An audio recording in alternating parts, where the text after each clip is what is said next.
Okay, आज का हमारा टॉपिक है प्रोविडेंट फंड। ये टॉपिक इसलिए लिया गया, काफ़ी बच्चों का क्वेरी आ रहा था कि प्रोविडेंट फंड और कंट्रीब्यूशन टू प्रोविडेंट फंड में फ़र्क क्या है। प्रोविडेंट फंड क्यों हम बैलेंस शीट में लिखते हैं और कंट्रीब्यूशन टू प्रोविडेंट फंड क्यों हम प्रॉफिट एंड लॉस में लिखते हैं, ऐसा क्यों होता है। नाम में दोनों में प्रोविडेंट फंड है, बट एक एक का इफेक्ट बैलेंस शीट में और दूसरे का इफेक्ट प्रॉफिट एंड लॉस में क्यों जाता है, उसी को आज हम डिस्कस करेंगे। ठीक है, पीएफ आपने सुना भी होगा ये नाम काफ़ी बार आपके फैमिलीज़ में। पीएफ कि मेरा पीएफ कटता है, मेरे पीएफ में इतना पैसा जमा है, मुझे पीएफ से इतने पैसे मिले, मैंने पीएफ से लोन लिया, मेरा पीएफ का पैसा कुछ पेंशन में चला गया, मुझे पीएफ पे इंटरेस्ट मिला। ऐसे सारे सेंटेंस हमें डेली लाइफ में सुनने मिलते हैं। बस वही चीज़ है जो आज हम पढ़ेंगे, बट हम एज अ बिजनेसमैन पर्सपेक्टिव से प्रोविडेंट फंड को समझने की कोशिश करेंगे। ठीक है, ये प्रोविडेंट फंड ऑर्गेनाइजेशन का लोगो है। ठीक है, गवर्नमेंट ऑफ इंडिया के तहत आता है ये।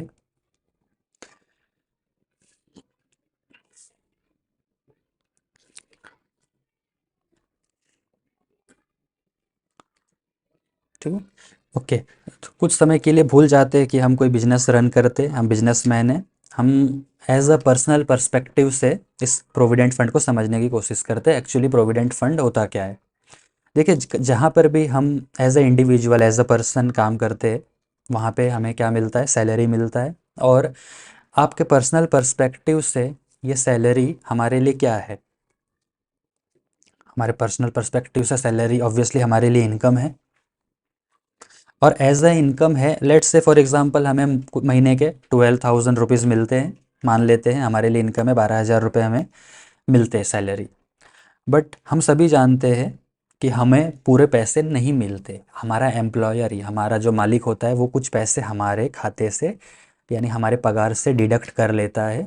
ठीक है, नाम है उसका प्रोविडेंट फंड, पीएफ हम कहते हैं। ठीक है, अब बताइए, 12,000 रुपीज़ हमें मिलने चाहिए थे, पर हमारा कुछ पैसा एम्प्लॉयर, हमारे मालिक ने डिडक्ट कर लिया। और वो पैसा कितना बना, for let's say for example यहाँ पे हम मान के चलते हैं 10%, 1200 होता है।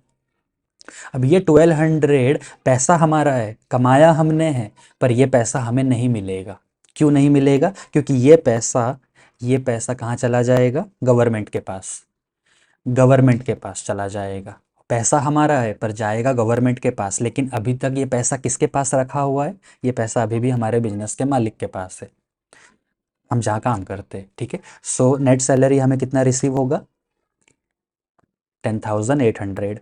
तो ओवरऑल पिक्चर क्या है? 12,000 सैलरी हमने, let's say for example in a month हमने अर्न किया।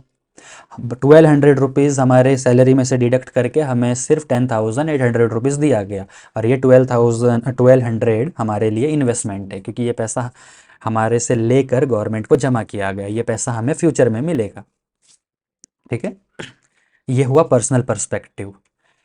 लेट्स से इसी एग्जांपल को हम अगर बिजनेसमैन के पर्सपेक्टिव से समझेंगे तो किस तरह से होगा पूरा picture. For let's say for example as a businessman है, या तो हम बिजनेसमैन है या सामने वाला बिजनेसमैन है, वो क्या करेगा? अगेन सेम एग्जांपल, सैलरी उसके लिए क्या होगा? बिकॉज उसे कर्मचारी यानी एम्प्लॉय को देना होगा, तो वो क्या करेगा? उसके लिए एक्सपेंस होगा। Let's say for example 12,000 expense होगा।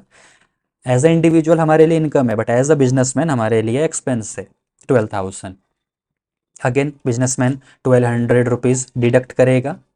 ठीक है, और ये पैसा लायबिलिटी होगा, क्योंकि ये पैसा किसने कमाया है? एम्प्लॉय ने कमाया है। जमा कहाँ पे होगा? गवर्नमेंट को जमा होगा। तो हमने ये पैसे डिडक्ट कर लिए, पर ये पैसे का हकदार कौन है? एम्प्लॉय। तो हमारे लिए ये लायबिलिटी होगा। तो लायबिलिटी है हमारे लिए, तो हम डिडक्ट करेंगे। तो अल्टीमेटली हम नेट सैलरी पे कितना करेंगे हमारे एम्प्लॉय को? Yes, 10,800 same. अब ये 1,200 रुपीज़ हमारे लिए क्या है? लायबिलिटी, हमें पे करना पड़ेगा। किसे? गवर्नमेंट को। लेकिन ये पैसा क्या हमारा, हमारे जेब से गया? नहीं, ये पैसा कमाया था। अगर हमने गवर्नमेंट को जमा नहीं किया होता तो ये पैसा तो एम्प्लॉय का ही होता। अब ये 1,200 रुपीज़ हमें जमा करना होगा गवर्नमेंट को। अब यहाँ पे एक ट्विस्ट है।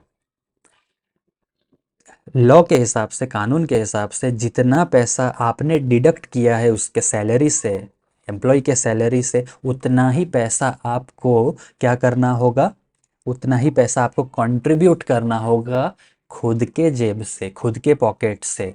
यहाँ पे हमने 1200 रुपीज़ एम्प्लॉय के सैलरी से डिडक्ट कर लिया, यही 1200 रुपीज़ हमें अब हमारे जेब से पे करना होगा, किसे, गवर्नमेंट को। अब आप खुद बताओ, जो 1200 रुपीज़, ये 1200 रुपीज़ एम्प्लॉय ने कमाया था, एम्प्लॉय का सैलरी है, तो हम इसे क्या कहेंगे, लायबिलिटी, क्योंकि ये पैसा अभी भी हमारे पास रखा हुआ है। जब तक हम पे नहीं कर देते गवर्नमेंट को, तब तक ये लायबिलिटी रहेगा। और यही 1200 सेम टू सेम हमें हमारे जेब से पे करना होगा, जिसे हम कहेंगे एक्सपेंस। ठीक है, तो जो जो हमने सैलरी से डिडक्ट किया पीएफ, वो हमारे लिए लायबिलिटी है, क्योंकि वो गवर्नमेंट को पे करना है।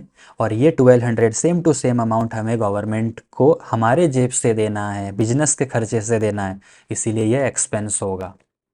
ये था पूरा कंसेप्ट।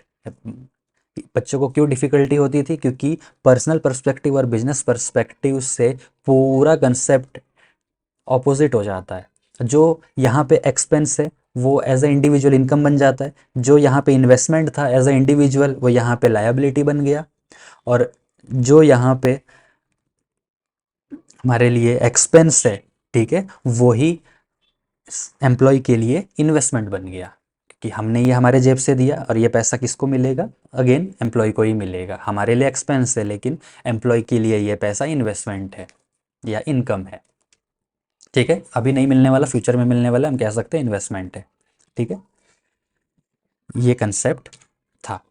अब ईपीएफओ, ये पैसा कहाँ जमा करना होता है, क्या बिजनेसमैन खुद जाता है जमा करने, यस। कहाँ से, ईपीएफओ का वेबसाइट है, यहाँ पे उन्हें लॉगिन आईडी पासवर्ड मिलता है, वहाँ से वो लॉगिन करके पैसा जमा कर सकते हैं।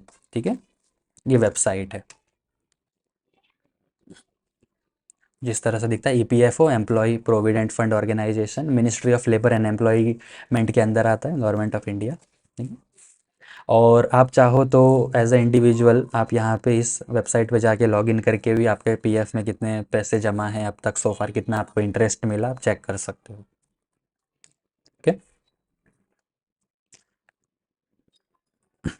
एक बार अगेन हम रिवाइज करते, चेक करते। प्रोविडेंट फंड, प्रोविडेंट फंड अगर ट्रायल बैलेंस में अपीयर हो रहा है तो वो हम क्या मानेंगे, वो हम मानेंगे लायबिलिटी, बिकॉज ये पैसा क्या है, deducted from salary payable to government. ये पैसा कमाया है एम्प्लॉय ने, इसलिए सैलरी से डिडक्ट करेंगे और पे करेंगे गवर्नमेंट को।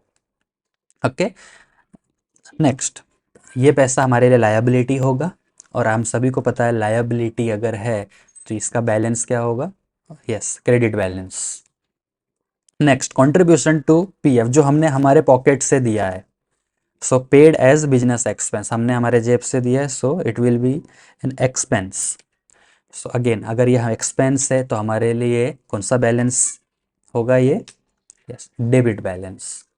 ठीक है, अगेन प्रोविडेंट फंड जो लायबिलिटी हमारे लिए, वो हम कहाँ जमा करेंगे, यस, गवर्नमेंट को। और जो हमने हमारे जेब से पैसे दिए वो कहाँ जमा करेंगे, अगेन ये भी गवर्नमेंट को। सो दोनों ही पैसे गवर्नमेंट को जाएंगे।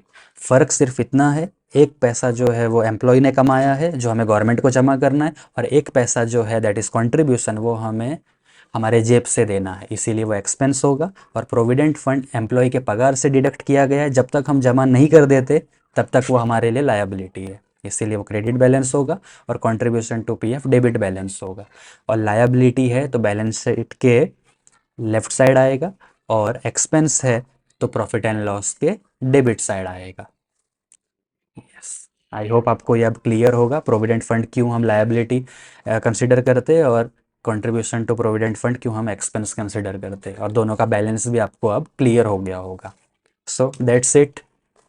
ये लोगो है, हमने पहले भी देखा था। Thank you.